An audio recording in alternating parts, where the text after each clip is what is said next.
Sa February 8 po, may show kami ni Poo sa Music Museum. Ayan, ayan. The special guest namin si Chad Kinis. Ayan. Ito na, dire-diretso tayo. Happy Sweldo Day, mga tiktropa.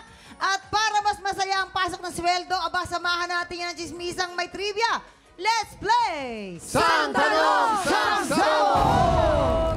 Ang alay natin sa ating buwi, Sid Blaster. Isa sa mga abangan nating karakter sa action-adventure na Lolong, Bayani ng Bayan. Ito na ang napakagwapo, very talented, Rajon Cruz!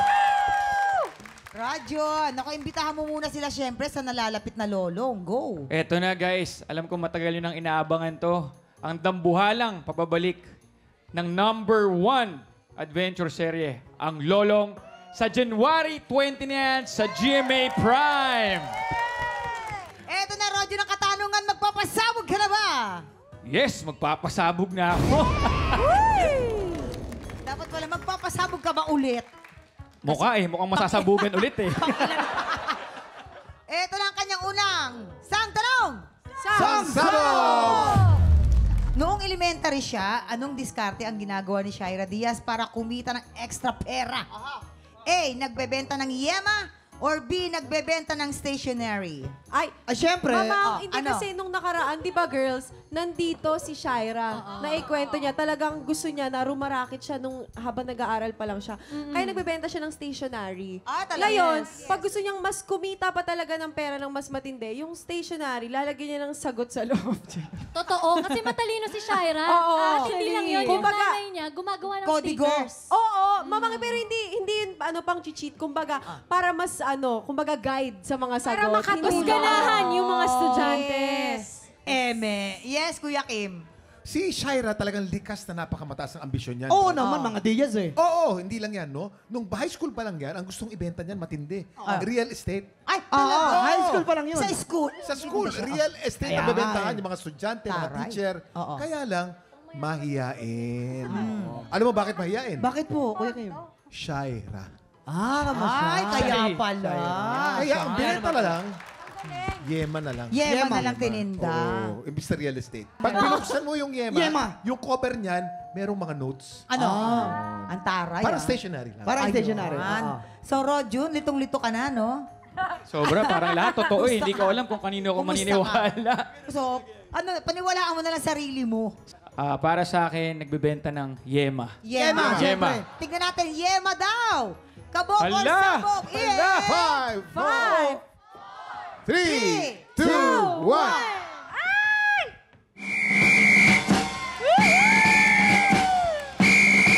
Very Nice good. one. At ito pa ha, mama niya ang nagluluto ng yema. O, Eh, di nakakatuwa ba? Galing naman. naman. Ito naman ang yung pangalawang Sang Tanong. Sang Sabog! Nung nag-aaral siya sa Singapore, ay may pagkakataong nabubuli si Rocco na sino?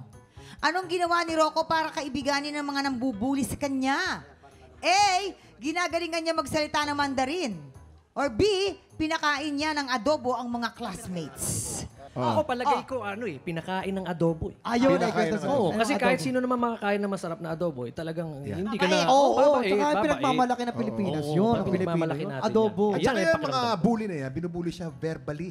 Sinasabi yan, sabi. ano mo sinasabi sa kanya Ano palagi? sinasabi? Rocco! Nasino ka? Nasino ka? Tinatanggal na ng identity. Oo, nasino ka, nasino ka? Oo. Sino? Hindi totoo yun. Hindi totoo yun kay Roger. Aba, siyempre, hindi ko Arigato! Well! Dahil walang sinabi ang kami-hami mo sa boyfriend ko. Ay! Ka-dojo sila. Ayaw nga pala na sa Sa jiu-jitsu. At si Rocco mismo nagsabi, marunong siya mag-Chinese. Mandarin. Actually, Ang alam na ginamit alam niya. ni Lian to eh. Mandarin?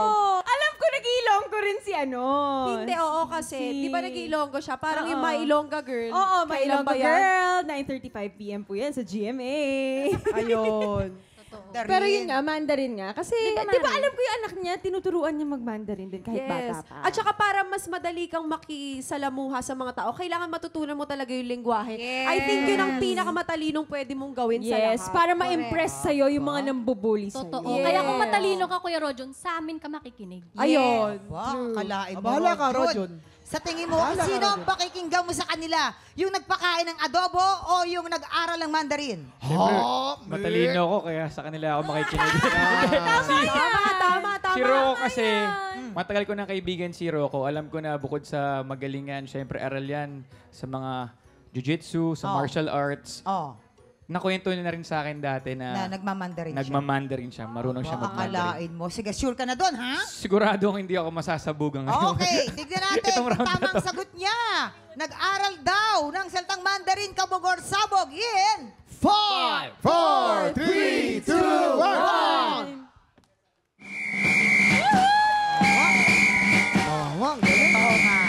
Ginalingan niya talaga ng bongga. Ang galing mo din, Rodjun, ha? Thank you. Tignan natin. Ito, kung makakasagot ka pa rito, ito na ang iyong pangatlong sang tanong. Sang Sabog!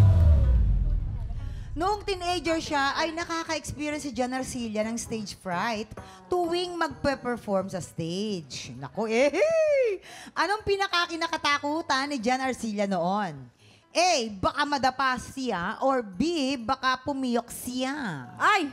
Naku. Karenina, may Alam na sinasabi alam ka mo nga yan, kanina, di ba? Sigurado ako kasi nakasama ko yan si Sir John eh. Yes. Naibulong niya sa akin yan bago pumasok ng stage. Oh. Ano Sinek sabi niya niya? muna yung sapatos niya, tapos sinabi niya, kasi natatakot ako na matapilok eh. Oo. Natatakot ako madapa on stage. Hindi, oo. Kasi yung mga nadadapa minsan, pag nadapa ka na, mawawala ka na sa mga sarili mong linya, di ba? Oo, O tsaka correct. meron kasi siyang experience na yung kasama niya sa teatro, parang nadapa, bagong gawa yung anik. Medyo na ano yung Yes. mukha. Yes lang. Oo. Nadami. Yes. Kaya hindi naka-perform ng maayos. Oo. Oo. Alam mo, Roger, na pagkakaalala ko, kasi nung nagkasama kami sa stage ni Sir John, Sa ano? Tanghalang Pilipino. Tanghalang Pilipino. Season 2. Oo. Saka- Ang title ng play, Walang Sugat. Walang sugat. Oh, walang Stage sugat. 4, stage 5. Stage 3. Stage 3. Stage 3. Stage Tapos 4. hindi niya sa akin binulong. Sinigaw niya sa akin, baka pumiyok ako, kaya ako kinakabahan. Yan. Doon siya kinakabahan pag pumipiyok. Oo. Kaya pag pumipiyok, kaya minsan ginagawa niya falsetto. Oo. Kaya pa yung falsetto na ilulusot siya sa piyok. Yan. Hoy, Rodjun. Aliw na aliw ka, Rodjun, ha? Baka gusto mo naman magbayad ng entrance. Parang gusto ko lang umupo Ha? dito at makinig sa inyo. Umuupo, entrance. Umorder ka naman. Rodjun, ano magiging kasagutan mo dyan? A, baka madapa siya, or B, baka mapiyok. Actually, parehas kasi, nakakalito. Pero siguro kung ako kasi, kung ibabase ko sa akin, mas nakakatakot kung singer ka mapiyok. Piyok. Pumiyok. Pumiyok. Sagot ko letter B, natatakot pumiyok. Pumiyok. Natatakot pumiyok. Sure na. Kabog or sabog in 5, 4, 3, 2, 1. Ang galing! Ito na ang iyong pang-apat at huling sang tanong. Sang Sabog! Go! Noong high school siya, anong school club ang sinalihan ni Rochelle Pangilinan? A, Drum and Lyre Band, or B, Pep Squad? Drum and Lyre Band. Drum and Yan lyre. talaga, yan kasi ganito yan. No? Nung una, hindi marunong sumayaw yan. Aha. Oh, si Rochelle, bago pa walang, matigas ang katawan niyan. Antigas. Sumama ng Drum and Lyre Band. Yun. Alam mo anong binigay sa kanya? Ano? Yung majorette. Oo. Sa kaka-majorette, natutong kumembot. Kaya ganun. Mamaya palaki ng palaking Oo. kembot. Mamaya na sex bomb na. Hindi, actually, mali kayo. I disagree. I disagree Yes, na ako wala. hindi. Ikaw, Kuya Rojun, dancer ka. Alam mo na ang pagiging dancer, likas yan sa isang tao. Yes. Hindi mo siya pwedeng matutunan. Kailangan innate within you. Kung dancer ka na, dancer tindi ng ka na intensity talaga. nila. Ang Gagaling tindi ng ka, intensity. Gagaling ka na lang talaga. Throughout the years. Oh, so, saan siya? Sa Pep Sa Squad? Pep Squad siya, mama. Nakwento kasi ni Ate Rochelle, di ba nakasama ko yung asawa niya, si Kuya Art. Oo. Nakwento ni Kuya Art na sa Pep Squad daw talaga si Ate Rochelle nag-start. Tapos dun siya nahubog sa pagsasayaw. Oo. Actually, Actually, paano yung sayo? Paano yung sayo? Papakitin Oh, niya. go, Paano go, yung go, sayo? Hindi, si ano? Give me an A. Ikaw. Lian. Paano yung? One, Kahit two, 2 inch lang. three, go. 1, Give me an A. A. Oh. Give me a B. Oh, yun. B. Give me I. Oh! Tsaka hindi lang yon. Faith team captain din siya. Ha? Ano? Siya nagtuturo dun sa mga kasama Tama. niya. nung sa- Paano yung magtuturo? Paano yung tuturo? Nakita mo ngayon, nagtuturo din siya, di ba? Totoo At saka, Ano? at saka sa Pep Squad, di ba, sumisigaw sila. Oo. Kaya nung sex bomb na siya, nagiget-get. At kaya ni Rochelle gumawa mag-isa. Ha? Kaya ni Rochelle gumawa mag-isa ng pyramid. Yeah! totoo Kaya yan. niya yun. Ano magiging kasagutan mo na, Rojun? A, Drum and Lyre Band or B, Pep Squad? Dito hindi ako sure, pero parang naniwala talaga ako sa inyo. Parang totoo to. So, para sa akin, Pep Squad. Maniwala ka sa Pep amin. Squad. Sure ka na sa Pep Squad? Yes. Yes. Okay. Yes. Pep Squad daw! Hala! Last na to ha, kabog or sabog in! 5, 4, 3, 2, 1. Ayan! Nakabukas pa yung bibig mo, ha? Ang lapit pa niya dun sa ano, Kuya yung lapit Rose. Sabi sa'yo eh. Ayun, totoo nga, nag-majorette pala siya talaga. Oo. Ayaw mo maniwala sa amin. Nag-majorette Barreto pala siya doon. Ang galing nyo, kala ko totoo. Grabe kayo. Galing ka ba? Kumusta ulit ang iyong experience ulit? Eto, nasabugan na naman. Thank you, TikTok. Thank you, TikTok. Ayan, ang pagbabalik ni Lolong. Abangan niyo po yan. At maraming salamat sa pakipagkulitan sa amin today. Lexi, Lian, Karenina, Michael, and Rojun. Baka gusto nyong Promote imbitahan ulit, naman ng mga promote tiktropa ulit. natin Promote ang panoorin ang inyong mga ganap. Yun po guys, syempre ito na, January 20, Lolong. Grabe, pinagandaan namin to. Bawat eksena, napaka-ma-action. So dapat mapanood nyo. Maraming salamat. Lolong po, January 20 na. Siyempre si Lian, my Ilonggo girl! Yes! Gusto ko lang po magpasalamat sa lahat na nanood sa aming premiere nung January 13. Maraming salamat po. At abangan po ninyo ang My Ilonggo Girl, 9:35 p.m. Monday to Thursday po yan. Maraming salamat! Yeah! Lexi? O Lexi, baka may papromote ka pa. Ayun, Cruz versus Cruz. Abangan niyo po, malapit na po yan. Cruz versus Cruz. Ako lang po, gusto ko lang po i-promote po sa Lipa po sa January 19 po. Andyan po kami sa Lipa City. Ang celebrity basketball, kasama ko po dyan mga Sparkle po and friends. Sparkle boys and friends. Aray. Mga tiktropa, abangan po natin ang pagbabalik ng kompetisyon para sa mga Pilipinong may pusong kampiyon. Sa Lunes, magsisimula na po ang Tanghala ng Kampiyon! Kaya bukas, pagpatak ng 11 o'clock, kita-kits po ulit sa paboritong tuyong tambayan bago mananghalian dito sa... Tiktropa!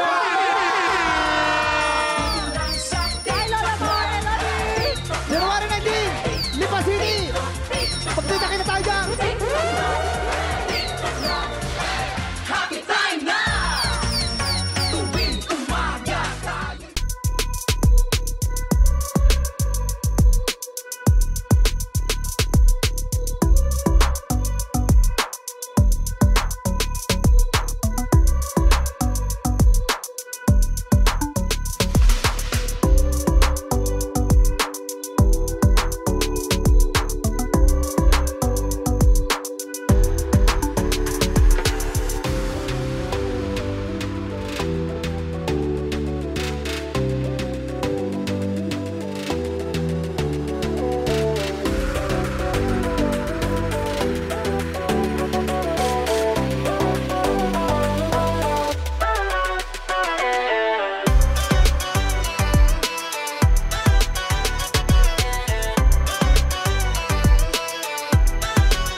Tiktropa, pinanood mo hanggang sa dulo itong video na to? Very good ka! For more happy time, watch more TikTok Clock videos on our official social media pages and subscribe to GMA Network official YouTube channel.